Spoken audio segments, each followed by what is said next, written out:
stories, spirituality, pathways, and aliens. You're here on The Long Road Home.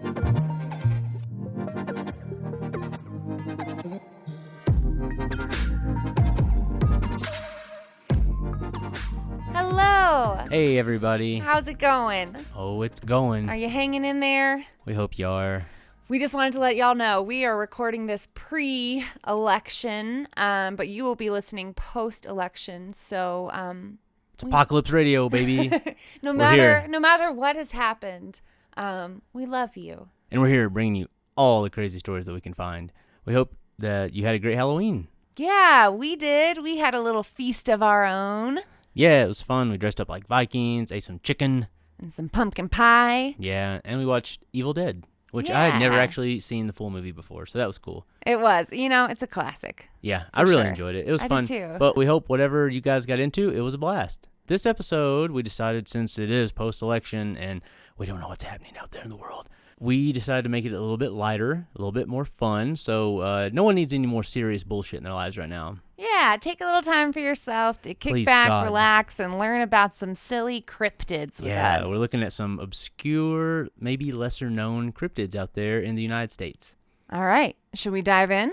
Yeah, let's go ahead and start. Do you want to go first this week? Yeah, the first cryptid I decided to look at was the South Carolina lizard man. Okay. I guess we'll go ahead and just sort of state our sources as we go through them. I got a lot of information from Wikipedia, the state.com article, The Lizard Man Grows a New Tail, South Carolina Swamp Monster Allegedly Prowls Again, a HuffPost article, a news station, WYFF4.com article that included stories from an old paper called the Sumter Newspaper, DiscoverSouthCarolina.com, and cryptids.fandom.com.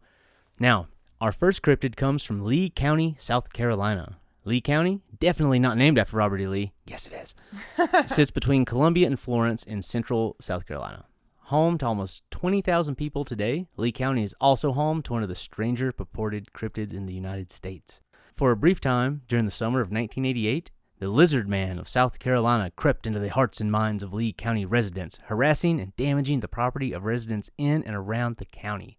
It's not too often that we get a scaly cryptid, I don't think. There's not a lot of them. We get a lot of furry ones, but nothing as strange as this. I don't know, it's something about the swamps down there that always skeeves me out, so it's very appropriate. Swamp monsters. Yeah, swamp monsters. So it's 1988, though. Yeah. We're rocking out. Okay. Yep, the hot, sweaty South Carolina summer of 1988.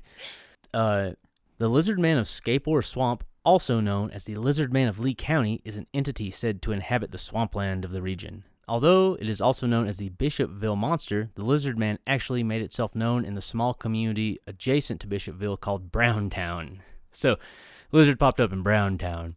All right. What a terrible name. That's just why. Why? Is it still called Browntown? Yeah, I'm assuming. Browntown still exists. They really like their heritage down there. So, the story begins on July 14th, 1988. The county sheriff department was called out to investigate a car that had been damaged overnight while parked at a home in the area of Browntown outside Bishopville. So it's one word? Browntown is one word? Yeah, Browntown is one word. Is it Brownton? Nope, Browntown. Okay. I'm assuming it's just Browntown. Okay. Browntown is located on the edges of the Scape or Swamp. Now, I went and searched pictures of Scape or Swamp, and guess what? It looks like a swamp. A lot of big old cypress trees and just muggy. It looked muggy in all the pictures I saw. Dense. Yeah. When officers arrived on the scene, they noted that the car appeared to have teeth marks, scratches, and strange hair all over the vehicle. Ooh. Yeah, I don't know why it had hair. Yeah. It's supposed to be scaly. I don't know. Was it somebody's hair? It might have been. Was somebody attacked by the Lizard Man? I'm sorry. I need to let you tell your story. It's okay. It could have been I don't know, meth. Prompted by the news of the vehicle damage, a 17-year-old local named Christopher Davis reported to the sheriff that his car was damaged by a creature he described as green, wet-like, and about 7 feet tall. He claimed it had 3 fingers, red eyes, skin like a lizard, and snake-like scales.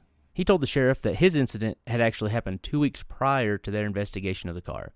In a report from the Sumter Newspaper, Davis is quoted as saying, "I looked back and saw something running across the field towards me. It was about 25 yards away, and I saw red eyes glowing.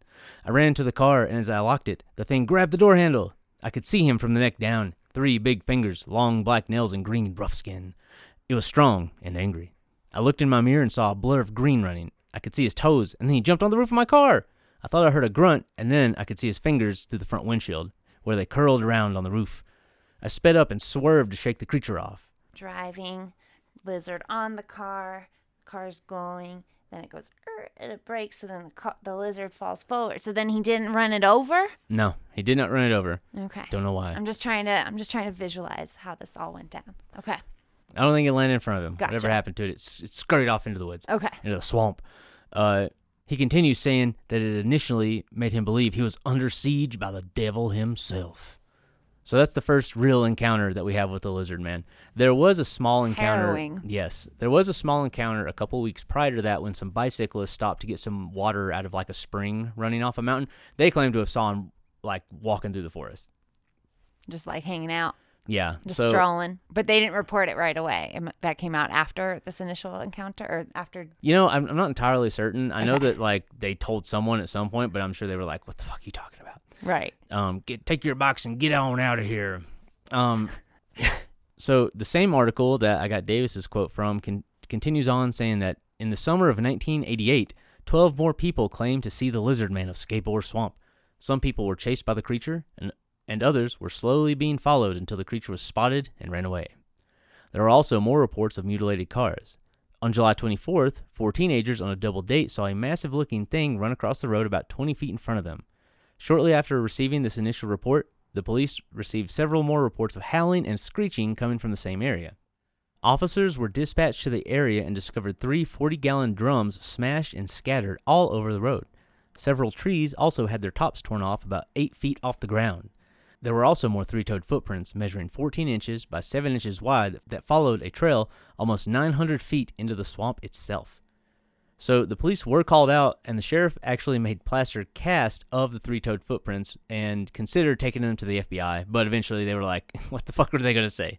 So they didn't. I think it's important to note that these occurrences were consistently within a 3-mile radius of Bishopville and the swamp. Gotcha. So that's his domain. Mm-hmm. Why didn't you guys... So, like, does the cast still exist? Do we know? I'm sure it's floating around somewhere in some deep, ugly basement in South Carolina. Collecting dust. Davis's story, along with the initial news about the vehicle damage in Browntown, were quickly picked up by the news. Coverage resulted in increased attention for his claims, and before long, local businesses began selling Lizard Man t-shirts, and the local Chamber of Commerce even came out and told the media that it was good for the community. As the attention of the Lizard Man grew that summer, so did the claims of Lizard Man sightings. There were several more instances of Lizard Man activity during the hot and muggy summer of 1988, and local radio station WCOS even offered $1 million reward to anybody who could capture the creature alive. Where's WCOS getting that kind of money?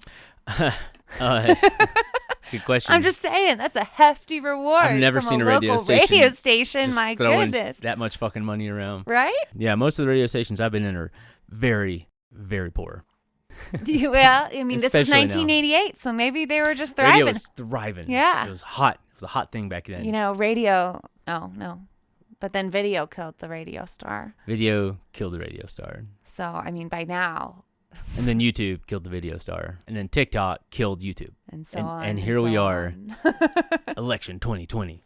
The last big sighting, quote-unquote sighting, was on August 5th, when Kenneth Orr, an airman stationed at Shaw Air Force Base, filed a police report alleging he had encountered the lizard man on Highway 15. He claims he had shot and wounded it, because what else do you do when you see something you're not sure of? Kill it. You shoot it Shoot immediately. That's so many of these stories are like that. Yep. Like, I didn't know what to do, so I plugged it. I put a round in it. I don't know what I would do, though, really and truly. If I thought I saw a lizard man. I mean, how are you going to capture that thing? You fucking shoot it.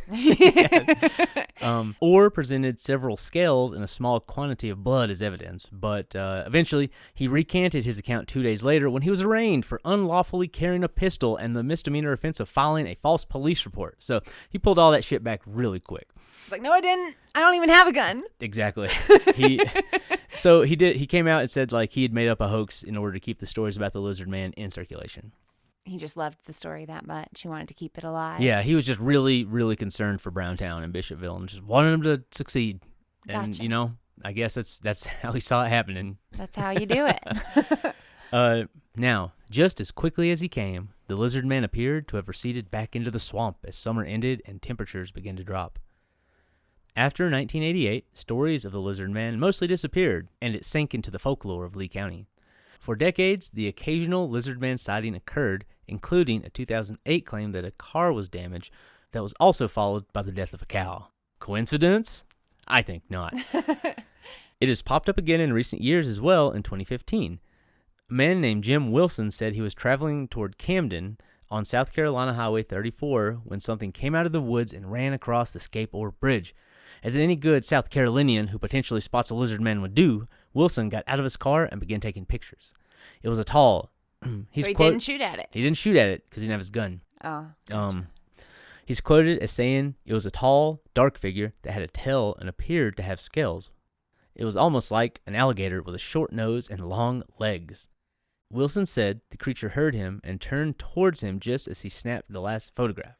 It then moved quickly into the water, he said. As Wilson returned to his vehicle, he looked back one more time, only to see the creature crossing the swamp. A lot of his friends tell him it's a monitor lizard. So, I don't know. With the short snout, that's kind of what I was envisioning. Yeah, do they stand up? I don't know. But I don't think they stand up, do they? I don't know. If he did, he should have shot it. We'd know. He just blow the side out of a monitor lizard. Wilson is also quoted as saying his girlfriend is convinced that it was the lizard man. How tall is the lizard man claimed? No clue. Pretty tall, like 7 feet. 7 feet. Okay. Because that is a monitor she showed lizard me a picture standing of up. the monitor lizard. It can stand up, but it's not that big. No, could have been, I don't know what he thought he saw. So, in the same year, a woman who identified herself only as Sarah reportedly spotted the lizard man while attending church with a friend in Bishopville, about 10 miles north of Scape Ore Swamp. She said in an email to the magazine The State, quote, "We saw a lizard man come out of the woods and run along the tree line. My hand to God, I am not making this up." End quote. She also claims to have taken the only photo of the lizard man ever taken as it ran around the woods near a church, which obviously it's not entirely true, unless she believes that, what's-his-name, Wilson, was lying. Yeah, that's a pretty bold claim. Have you Yeah. done your research, Well, ma'am? I don't know. I looked at the picture that she took, which is the only one I was able to find, and there's not a lot of evidence there to say that it's anything other than maybe a small shrub. Oh, really? Yeah, it's Bummer. not. It's just like all those fucking cryptid photos. It's like grainy old cell phone picture. It seems like everyone who takes these photos has a fucking Nikon brick still. So we weren't able to find Wilson's photos? I didn't. I wasn't able to. No. I didn't look. I searched lizard man photo. Hers came up. It was shit. So I just stopped. I figured one is enough. Now, the lizard man sightings have not come without scrutiny, which is crazy. Some believe that the property damage is the work of a local bear, which would explain the hair. A longtime critic of the sightings, Ben Radford, had this to say about Davis's encounter. "It is quite literally incredible, riddled with both implausibilities and impossibilities. It may be sincere, or it may be a hoax, but in either event, no hard evidence of the creature has been found." What a party pooper. Come on. You don't know? Yeah. How prideful of you, sir. He's got his head way up his ass. Out there scrutinizing the lizard man. You know you've hit a low point in your life when that's what you're getting interviewed for. He's also been recorded as criticizing several aspects of Davis's story, including a polygraph that Davis apparently took during one recounting of the tale with the sheriff's department. I don't know why they did that.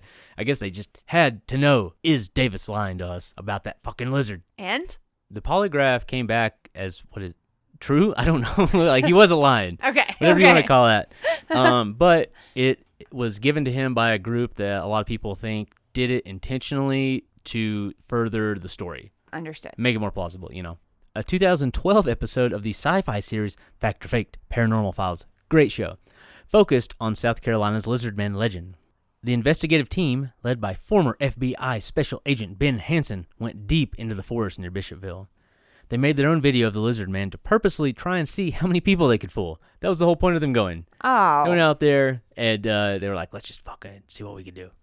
He claims that it was a social experiment, saying, quote, there was scant evidence out there of his existence, so we filmed what I call an ethical hoax as a kind of social experiment. So, Is it ethical? yeah, Or is it kind of poking fun at the original sightings? just making fun of everyone in Browntown. Making fun of us If believers. they weren't getting made fun of enough for being from Browntown. He goes on saying that we worked with a guy who specializes in transforming himself into a lizard man using special effects. He helped us create a lizard man suit, which I wore. Being in South Carolina, one of my biggest concerns was to keep everybody else away from the area, because if hunters saw lizard men walking through the forest, they wouldn't ask questions before taking me down. Right. I mean, He's aren't not you worried wrong. about getting shot? He's a former special FBI agent. I Gotcha. don't know. Sounds like he's cocky. He's looking out if you for his ask team, me. I guess. Well, party poopers aside, the town of Bishopville has fully embraced their scaly friend. Today, you can find lizard man memorabilia in just about any local shop in Bishopville. The town also hosts an annual Lizard Man Festival since 2018. Now, I tried to go to their website, and the domain no longer existed. Yeah. So that might have been... A one-time thing? well, no, Two-time it started in 2018. They have a Facebook page. 2018, 2019. Probably didn't happen in the year No, 2020. it was online. It was a virtual According to their Facebook experience. page. But they don't have a website anymore, so the Lizard Man fanfare might be dying down. Let's bring it back, you guys. Yeah, bring back Lizard Man. Lizard Man 2024. Sadly, the wave of Lizard Man enthusiasm may have crested for now. For the town and many people in the state, however, the Lizard Man of Skateboard Swamp is still held in the highest of regard. An article from the actual tourism website, Discover South Carolina, is quoted as saying, Scotland has the Loch Ness Monster. The Pacific Northwest has the Sasquatch. Puerto Rico has the Chupacabra. Nepal, the Yeti. They cannot hold a candle to the Lizard Man. Wow. Yeah, hot take. Yeah, hot take, South Carolina. And I'm going to close up with a Bishopville local, Robert Howells quote, who is an avid supporter of the Lizard Man. No matter who you are, it's part of the local folklore now. It might not be the way Bishopville chose to get on the map. They probably would have rather had someone living here who got a Nobel Peace Prize, but Bishopville, home of the Lizard Man? What's wrong with that? And that is the story of the Lizard Man of Skateboard Swamp. Yay. What's wrong with that? For one, What's wrong with that? yeah, Home of the Lizard Man. What's wrong with that? nothing. Nothing. I mean, there are better things, I guess. But I don't know. It sounds like they're happy to take it. No, I think so too. It's better than Browntown. Better than, yeah, better than Browntown. Oh, man. Okay, so that's my Great first story. cryptid. Thank you. I like it. I like it. All right, what do you got? All right, so we are now going to travel to the heart of the Northwoods of Wisconsin to a town called Rhinelander, Sounds like the Wild West. a vast landscape of coniferous forest covering over 500,000 acres of public land. It was founded as a logging town because of its location along a stretch of rapids on the Wisconsin River. Known originally as Pelican Rapids, the town grew quickly during the lumber boom in the 1800s, attracting residents, new businesses, and setting the stage for the Hodags' rise to fame. So that's the cryptid. That's the cryptid that I'm covering is the Hodag. The Hodag. In case you didn't understand that. What a dumb name. That has to be like, okay, I don't know the origins of the name. No. I am not familiar with how it it has got to be its Native name. American. Ho, for large furry thing. Dag, meaning stabby teeth. I don't know. We're Sure. going to cut that. Okay. Ignore it. Just fucking forget it. I'm not Delete. that funny. Delete. The railway arrived in 1882 and the town's name was changed to Rhinelander in honor of F.W. Rhinelander of New York City, president of the Milwaukee Lake Shore and Western Railway. Throughout the 18 and 1900s, the surrounding forest drew in several lumberjacks in the hopes of steady employment, including a Mr. Eugene Shepard. A little bit about Eugene. He was a deputy surveyor and a lumberjack from Grand Rapids, Michigan, and moved to Rhinelander in 1885. Eugene worked as a timber cruiser for multiple lumber companies. Timber cruising is when you survey forested land to estimate the volume of trees within a specified boundary. Gotcha. And Eugene apparently was a very good timber cruiser A lot and of trees. even successfully drafted his own survey plat book for surrounding counties. But it's here in this forest that we meet the terrifying lumberjack-eating monster, the Hodag of Wisconsin. Hodag. Beautiful. Can't help it. Beautiful. Something about that name. It just makes me wanna sounds like shout. it needs to be sung. Yeah. Well, according to Shepard, he first sighted the Hodag in 1893 while walking through a Northwoods logging camp. He claimed that it ate people, specifically Northwoods timbermen that crossed its path. Oh, shit. Shepard describes the Hodag as a stout beast with razor fangs, giant horns protruding from its head, powerful claws, a horned tail, and an unsightly face. In a sad twist, what were you going to say? Nothing. It's ridiculous. It has a lot. There's a lot going on. What the fuck was happening over there? The lumberjacks were like... It has like these crazy big teeth, horns, and then like a stegosaurus back and a horned tail and claws, and just like there's a lot.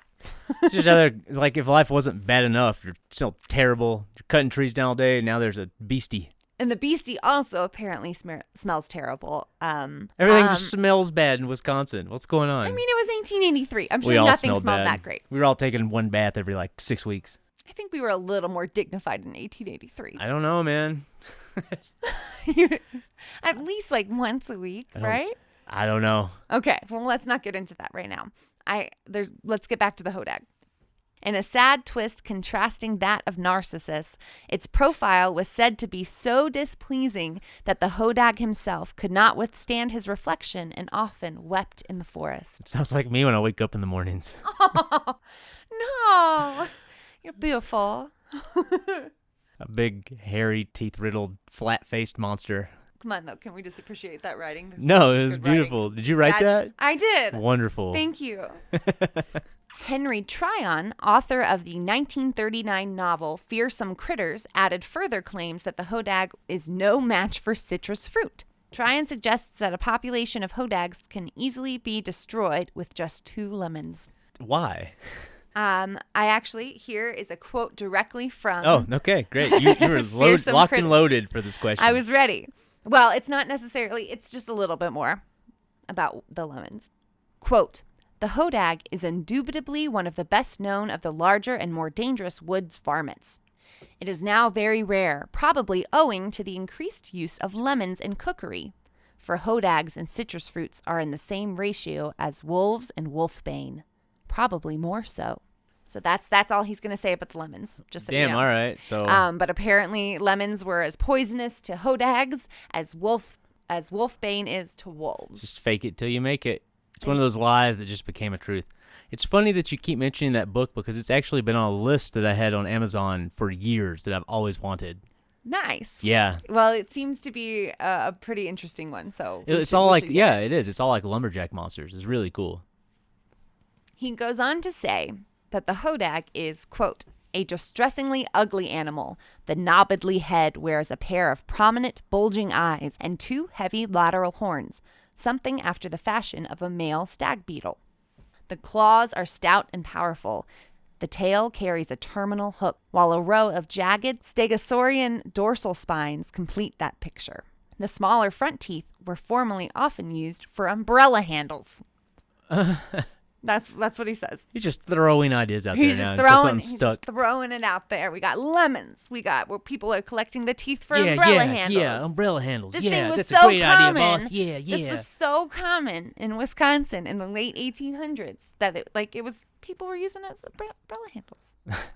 We were getting creative. Anyway, the Hodag is fully aware of his upsetting appearance and is given to frequent bits of bitter weeping.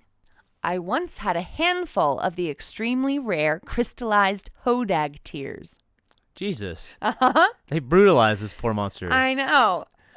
Here's the thing. It sounds like this would pass the mirror test that tells you if something's sentient or not. So in reality, they were brutally... It was genocide. It was weeping at its own reflection. It definitely had a conscience. They erased a species. I mean, yeah. And now he's on T-shirts. So a lot of that was going on back in the 1800s. But he goes on to say, "An inquisitive lady friend collected these tears, believing them to be fine amber. She had strung them into a necklace? Yeah, it's like the only thing I can think is because a yoke is something you put on like an ox when they're plowing. So I think that's what they're trying to say. Oh, yeah. No, that's you got it. Nice. You hit the nail on the head. Well done. I contain a vast but knowledge then of a few things. She went and spilled a Tom Collins on herself. Of course, The lemon juice in the Tom Collins dissolved them instantly. Of course. Yeah. Isn't that the most bizarre What quote? were they thinking? Yeah, it's very strange. Oh, wait, I'm not done. Sorry. This fellow can't endure being laughed at. When angry, he is fierce and dangerously aggressive, but a pair of lemons is ample protection against the whole herd. There you All go. right. End quote. All right.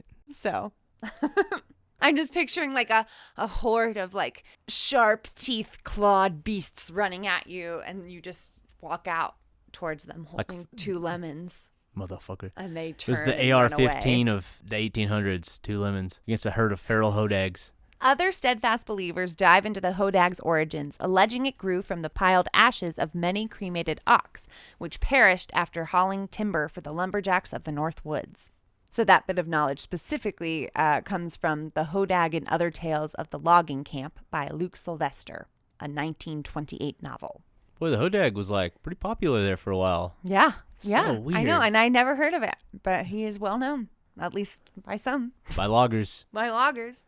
Hodag stories spread throughout the Midwest, most of which were tales of the naive who had been fooled by false accounts. Shepard refuted disbelievers by featuring a column in Rhinelander's local paper, The New North, shortly after his sighting. He even provided photographic evidence of the beast. As the story goes, a group of local men used hunting dogs, rifles, and squirt guns loaded with poison water Poison water. to attack the Hodag without What? success. What the fuck is poison water? They were just mixing everything together. Was it lemonade? Could have been. Could have been. It could have been. Before they successfully used dynamite to kill the fearsome creature. So the lemons didn't work. They just were like, fucking exploded. You know, yeah, we're getting some conflicting accounts. I'm not quite sure, but that is the They story. exploded them. I believe from the actual Rhinelander website. 3 years later, Shepard came back with an even bigger claim. He had captured a live Hodag with the help of some bear wrestlers and a healthy dose of chloroform. So Jesus, man. they were using just everything that they could. Making up like the shittiest tall tale there ever was. Why did people just believe any? Well, never Well, mind. wait You believe for it. anything. I was gonna say, why does He anyone believe anything? then But would attempt to provide evidence by participating in his county's first annual fair. For a small admission fee, fairgoers could witness a live captured Hodag firsthand. They were okay. You ready? yeah. They were quickly led through a dimly lit area where the Hodag was said to be very much alive and hiding in a stall, obscured by curtains. It was for the safety of all that no one spent too much time near the stall, in fear of the Hodag escaping. So that was it. You basically were shuffled through this room. The Hodag was in a stall behind the curtain. Sometimes you'd see it kind of move behind the curtain. Yeah. Maybe you would get a glimpse of it, like peeking out beyond the curtain, but then you were shuffled away. Just sobbing. But it was very successful, and news spread far and wide. Shepard gained enough support that the Hodag was often considered a, quote, scientific discovery. Oh my God. So did they take it on the road? Shepard continued to enter his Hodag exhibit in local fairs, but with mounting pressure from skeptics, eventually he confessed that his accounts were false. No shit. Shepard admitted that he not only contrived the fictitious sightings, but with the help of a friend, he had manufactured the captive Hodag out of carved wood. That was just a block of wood. His motive was to entice an audience with fear and wonder. I miss like sideshows, traveling sideshows like that. Did you ever go to one? I don't know. It's like there was some like county fairs and stuff, or like Yeah. state fair. I remember like there was one that was like, look at the mermaid, and you got Oh, to do it, and it was yeah. like you paid like way too much money to go get a blurry fucking blob. Yeah, the shown to state you. fair. Yeah. This is what's left after it decompressed from underneath the ocean because we murdered it. Hey, who knows? The year 2020, we've been kind of under a rock, so maybe those things still exist somewhere. God, Maybe feel they'll bad come for 'em back. if they do. I will say, in Tryon's account, there were other sightings before Shepard's. I wasn't able to find too many specifics, but I had seen that sightings of the Hodag happened before Shepard came along as well. Okay. In fact, the Hodag story might even predate the Northwoods logging days. There were pictographs from long before this time from indigenous people that actually strongly resemble the Hodag. What? But it was called the Mishupeshu, and it was a water panther. Weird. Yeah, so Maybe he wasn't full of shit. Maybe. I mean, maybe he just he saw it and then didn't know how to Describe it. didn't know how to convince people, so then he just made it up. I mean, we don't know, but there are other accounts other than Shepard's. Over time, most had lost their belief in a fanged monster roaming the North Woods, but continued to embrace the folklore. Today, the Hodag is featured throughout Rhinelander. There is a Hodag Country Music Festival, the Hodag 5K Run, toys, clothing, numerous statues, including a pandemic-compliant Hodag, which we will feature on our Instagram. He has a giant mask. It's pretty cute. A nomination for the presidential election, and cameos in cartoons, including the Hodag of Horror and Scooby-Doo Mystery Inc. Season 2, Episode 5. Whoa. Yeah. So whether one believes in this citrus-fearing monster or not, credit must be given to the imagination and devotion of its fans. The end. Nice. That was a great story. So, what's sadder? Crying in the woods because you're ugly, or the thought of being forgotten by everyone? The latter. Yeah. Yeah. Poor Hodag. Long live Hodag. Hodag.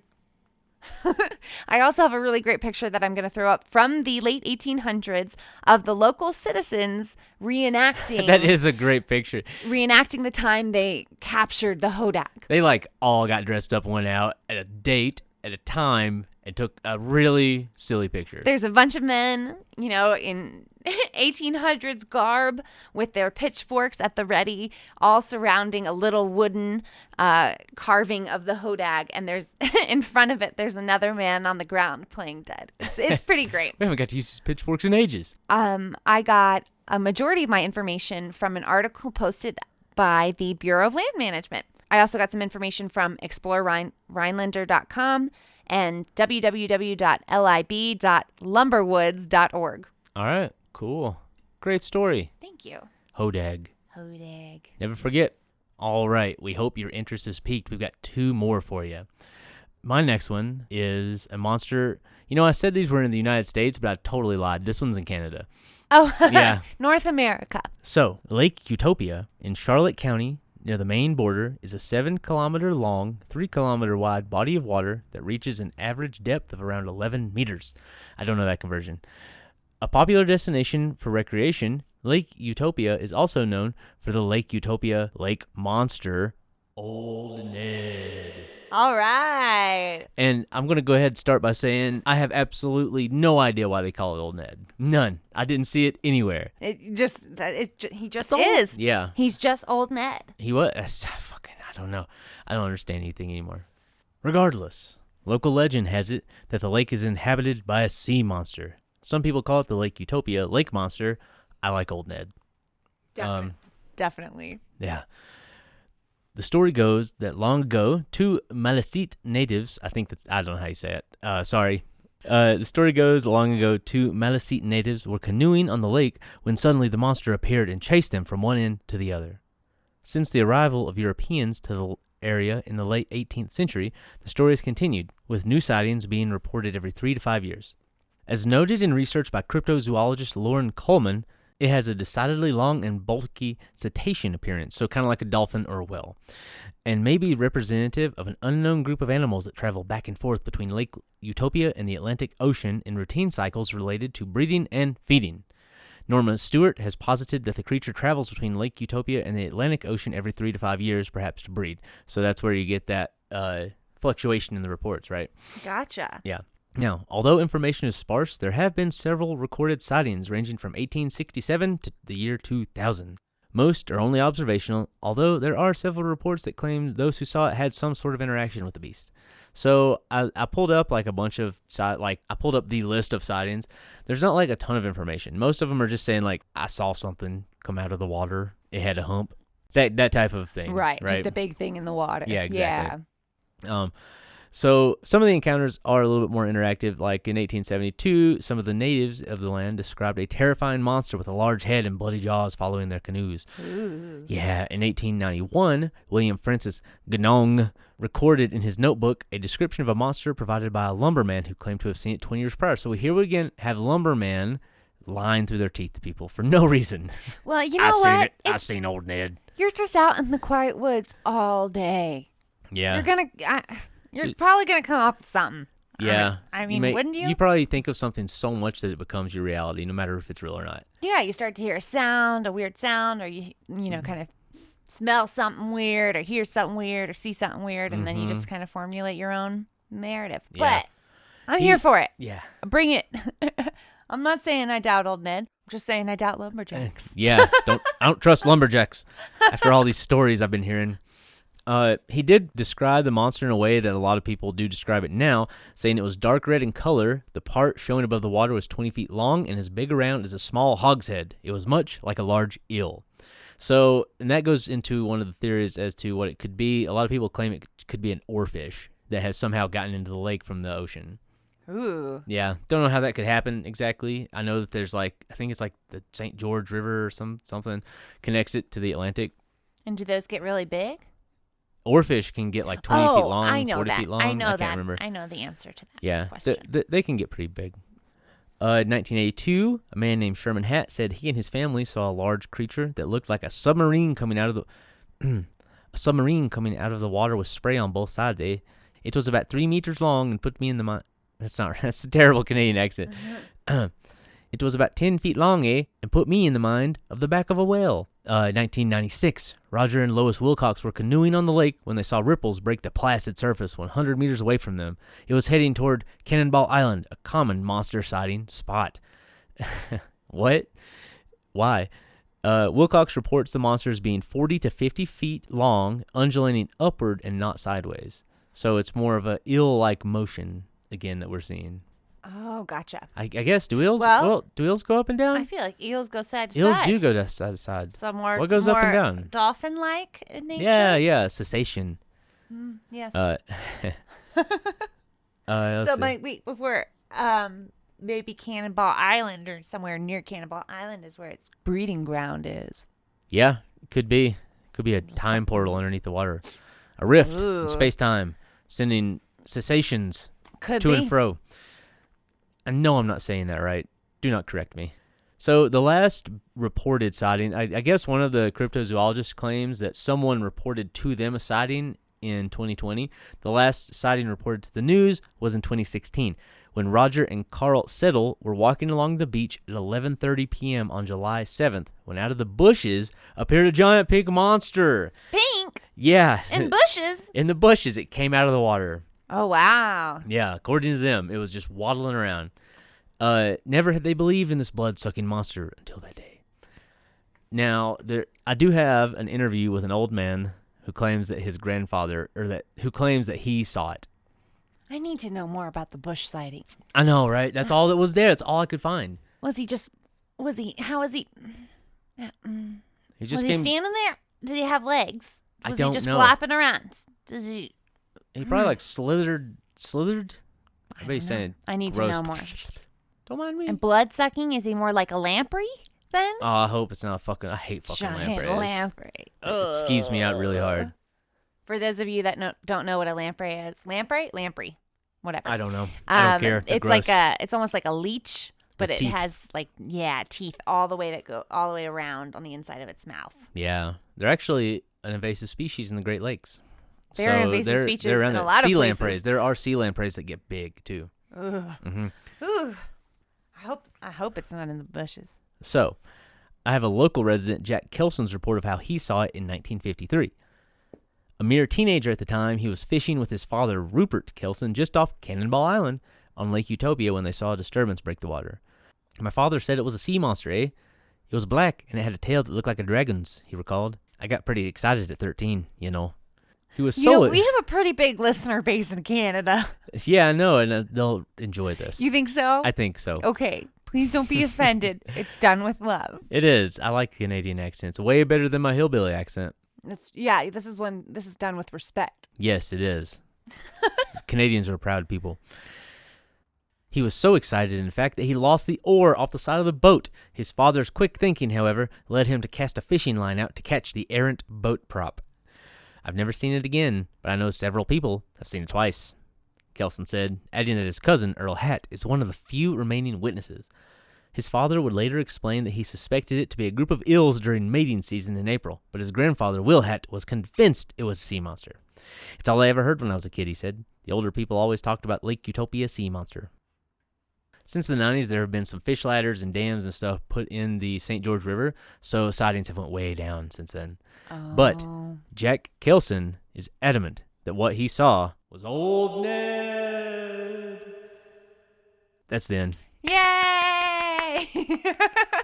There was not a lot of information. There are some skeptics. Always. Marine biologist Stephen Turnbull said that the lake simply can't support something of that size. There's no tidal fluctuations in that lake, said Turnbull.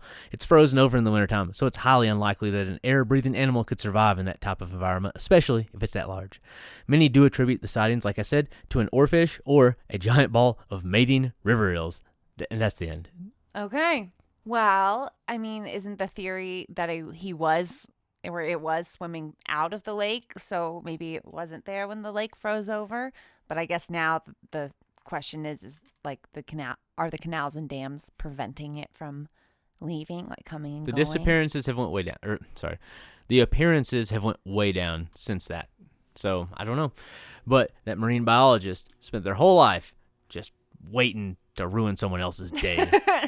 But that's the story of Old Ned. If you've ever seen Old Ned, let us know. Yeah, if you have any tales of Old Ned or of any of the cryptids that we're talking about today, let us know. But before... Old Ned! So we have one more. We do. My story is also going to be short and sweet. And it's not dissimilar to the story that you told earlier, that of the lizard man. I will be covering today the Loveland Frogman. Hell yeah. In Ohio folklore, the Loveland Frogman, also known as the Loveland Frog or Loveland Lizard, is a legendary humanoid frog described as standing roughly 4 feet tall, allegedly spotted in Loveland, Ohio.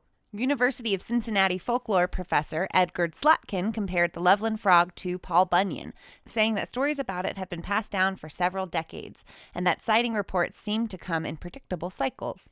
According to various legends, the creature was first sighted in 1955, with some versions of the story specifying the month of May. There are 3 different versions of that story that only slightly differ from each other. The 3 stories all start the same way, with a businessman or traveling salesman driving along an unnamed road late at night. But the stories start to diverge at this point. In one story, the driver was heading out of the Branch Hill neighborhood when he spotted 3 figures that stood erect on their hind legs along the side of the road, each 3 to 4 feet in height, with leathery skin and frog faces. In the other 2 versions of the story, the creatures were spotted under or over a poorly lit bridge. There are a number of bridges in Loveland that go over the Little Miami River. That was in parentheses, hence that was my parentheses voice. Great. So frogs going to Miami on the river. This is in Ohio. Make it a stop in Ohio. It's the Miami River. Okay. Does the Miami River go to Miami? I had no idea there was a Miami River. I didn't either until this story, but I don't think they're related. Maybe. I don't know. I don't think so. Probably not. It's Ohio. There's a place called Miami, Ohio, right? Am I wrong? There's, Miami University in Oxford, Ohio. Yeah, imagine being that Miami.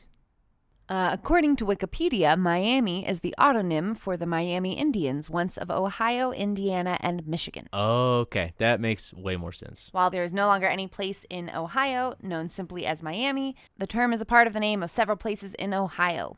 The story tells of the businessman watching the figures converse for a while until one of the creatures held a wand over its head and fired a spray of sparks, startling the observer into fleeing the scene. The frog threw sparks?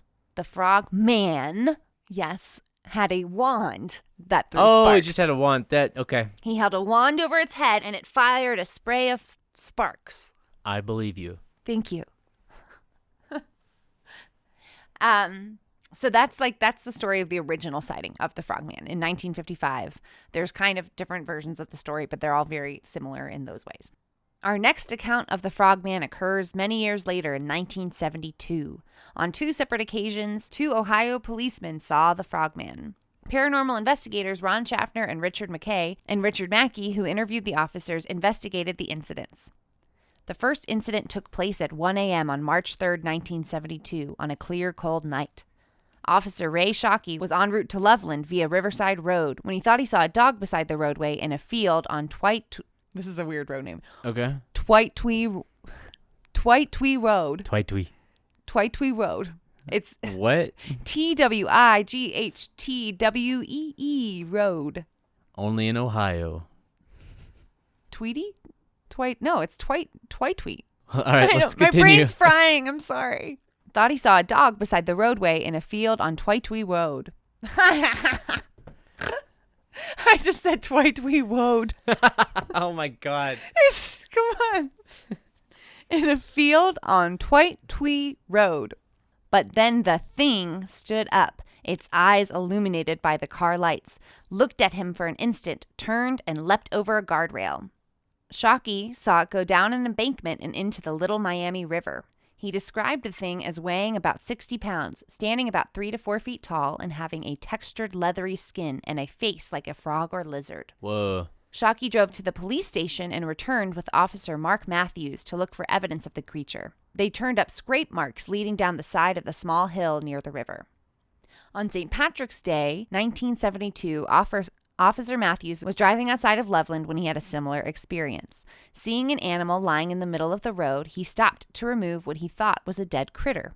Instead, when the officer opened his squeaky car door, the animal got up into a crouched position like a football player. The creature hobbled to the guardrail and lifted his leg over the fence, keeping an eye on Matthews the whole time. That's so weird.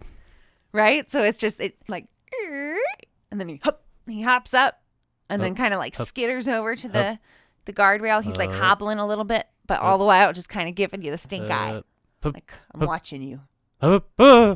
Well, perhaps it was the funny smirk on its face, but Matthews decided to shoot it. Yeah, as you do. As you do. As you do with cryptids. When you see a frogman. As is tradition. He missed, however, probably because the thing didn't slow down. Matthews later told how he felt the creature stood more upright than the way that Shockey had initially described. One area farmer told investigators that he saw a large frog-like or lizard-like creature during the same month of the officer's sighting. Unfortunately, the reports of the 1972 frogmen had been hard on the witnesses. Real rough, I bet. A local businessman who wished not to be identified in a 1985 newspaper story about the sightings said, quote, "Those two officers took a lot of flack about the sighting back then. People made fun of them and the city." End quote. Years later, in 1999, during local media interviews, Mark Matthews explained that he was tired of talking about the frogman and that what he had seen was an iguana. So he shot an iguana. Just blew a hole through it. So, he totally backpedaled on his whole story. Why are we killing so many lizards in this country? But again, this is in Ohio. So what's an iguana doing in Ohio? Same reason that there's monitor lizards running around Florida. What was that? What's the reason, though? That's it. It's just the same Everyone one? there's crazy. There you go. Think you can handle that sort of responsibility? No human should own a lizard. Well, at the time, both witnesses definitely saw something like an upright, man-like lizard about 4 feet tall. And then there is the matter of the sketch. Officer Shockey's sister drew it for them shortly after the experience with the creature. It clearly looks like a giant frogman. It's bipedal. I have an image actually here. Do you want to see? Yeah, show me. Okay. He's bipedal. He is on 2 legs. How old was his sister when she drew that? Hey, it's a good sketch. We don't need to throw Officer Shockey's sister under the bus here. Okay. She was just trying to help. Tried her best. She did good. It's on 2 legs. I'll give her that. Well, during 2001, Weird Ohio did a follow-up investigation, re-interviewing principals including Ron Schaffner about Matthews' attempts to pull back from his original story. Schaffner told them, quote, "Why, after all these years, is Matthews debunking the story? I'm not sure. Could be a number of reasons, but both officers told us that it resembled the sketch in 1976. Why would they show us a composite drawing of this creature back in 1976 and tell us it looked like the drawing? I lived in Loveland for about 5 years, and the story is still circulating with many variations. Maybe Matthews is just tired of hearing the story and all the variations." So that's it. Oh, that's it? Do you want me to finish it better? I could probably finish it better. Yeah, I didn't expect it. That was Sorry. very abrupt ending. No, it's okay. I just wasn't expecting it. In August 2016, a local Cincinnati TV station reported that, quote, a night of fun turned into a chilling tale of horror when two teenagers playing Pokemon Go between Loveland, Madeira Road, and Lake Isabella claimed to see a giant frog near the lake on August 3rd that stood up and walked on its hind legs. Holy shit. However, it was later revealed to be a local student from Archbishop Moeller High School in in a homemade frog costume. What is happening? Why is everyone dressing up like lizards and frog people? What is happening? I'm really people not sure. People are shooting these lizards. People are dressing up like the lizards.